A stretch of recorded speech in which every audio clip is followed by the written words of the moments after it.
You might have seen Iran in the news lately.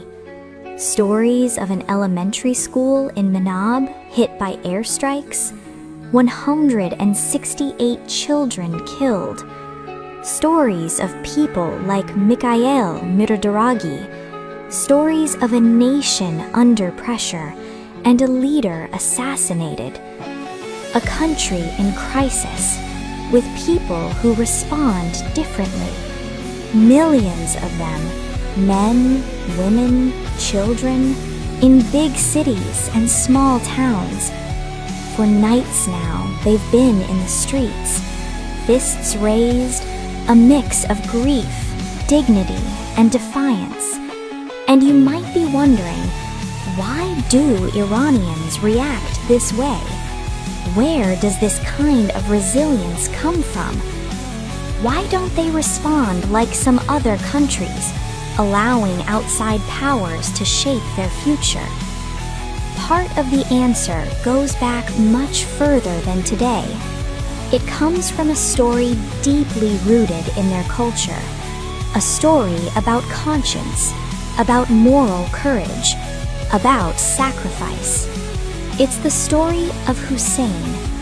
More than 1,300 years ago, in the year 680, in a land called Karbala, in present-day Iraq, Hussein ibn Ali was asked to pledge loyalty to a corrupt ruler, Yazid. He had a choice. He could have chosen safety. He could have stayed silent. He could have survived. But he didn't. He refused to legitimize injustice. With a small group of companions, he stood against a much larger force. He knew the cost, and still he stood. In Karbala, he and his companions were killed. His family was taken captive. And in that moment, this was no longer just a historical event.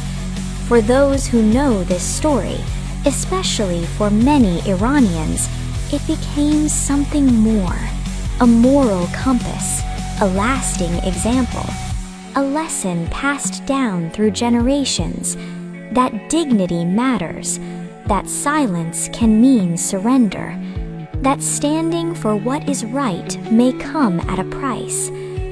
That's why Hussein's name still lives on, not just in rituals, but in how people understand courage.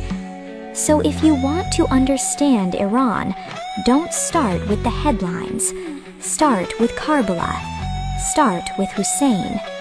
Because in their words, in their actions, they carry a belief that a dignified death is better than a life of humiliation.